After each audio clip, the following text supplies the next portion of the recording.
మళ్ళీ ఈరోజు కూర్చొని చర్చించి ఆర్గనైజేషన్ ఇన్ఛార్జెస్ కూడా వాళ్ళని కూడా రేపు ప్రకటిస్తాము. అదేవిధంగా కొంతమంది పార్లమెంట్ కన్వీనర్స్ను కూడా స్థానికంగా ఉన్నటువంటి ఎన్నికలను సమన్వయం చేయడం కోసము పార్లమెంట్ కన్వీనర్స్ కూడా నియమిస్తున్నాము. వాళ్ళను కూడా మరి మరో 2 రోజుల్లో వాళ్ళని కూడా ప్రకటించాలని చెప్పి నిర్ణయం తీసుకోవడం జరిగింది. వచ్చేటువంటి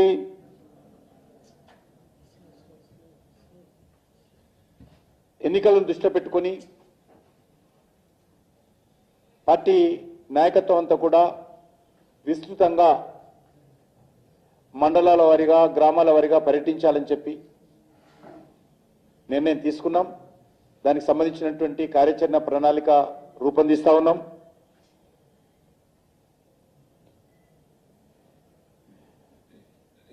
ఈరోజు ఫిర్ ఏక్ బార్ మోడీ సర్కార్ అనే నినాదంతో అధికారంలో రావడం కోసము ఎన్నికల్లో మా ప్రచార భేరీని మోగించనున్నాం.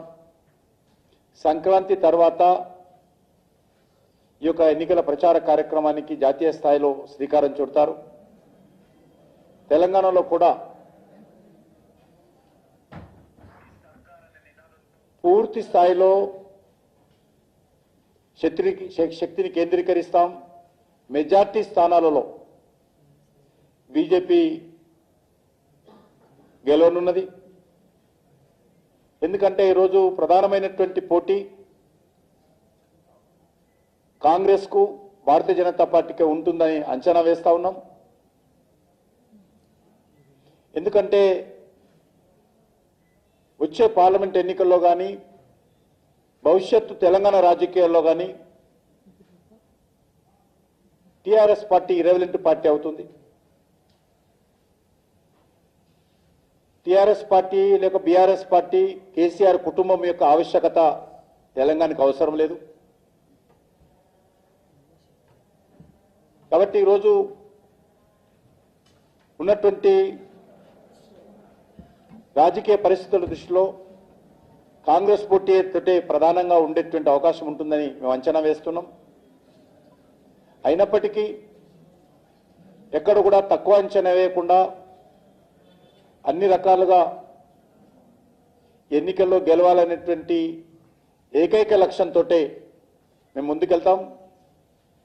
నరేంద్ర మోడీ గారు ఏదైతే 3వసారి ప్రధానమంత్రి కాబోతున్నారో ఒక భారీ మెజార్టీతో బీజేపీ దేశ ప్రజల ఆశీస్సులతో మళ్ళీ అధికారంలో రాబోతుందో దాంట్లో కూడా తెలంగాణ మెజార్టీ ప్రజల మద్దతు కూడగట్టాలి. నరేంద్ర మోడీ గారు అధికారంలో రావడంలో తెలంగాణ ప్రజల యొక్క భాగస్వామ్యం కూడా పూర్తి స్థాయిలో ఉండాలనేటువంటి ఆలోచనతో ఈరోజు మా కార్యాచరణ ప్రణాళిక రూపొందించుకున్నాం. మాకు పూర్తి విశ్వాసం ఉంది. వస్తున్నటువంటి వివరాల సేకరణ ప్రకారము వార్తల ప్రకారము మెజార్టీ సీట్లు భారతీయ జనతా పార్టీ గెలుస్తాం. దానికి సంబంధించి అన్ని రకాలుగా మేము దృష్టిని కేంద్రీకరించాలని చెప్పి నిర్ణయించడం జరిగింది. ఏదైతే కేంద్ర పార్టీ ఆదేశాలు ఇవ్వడం జరిగింది, ఏదైతే ఎన్నికల ప్రణాళిక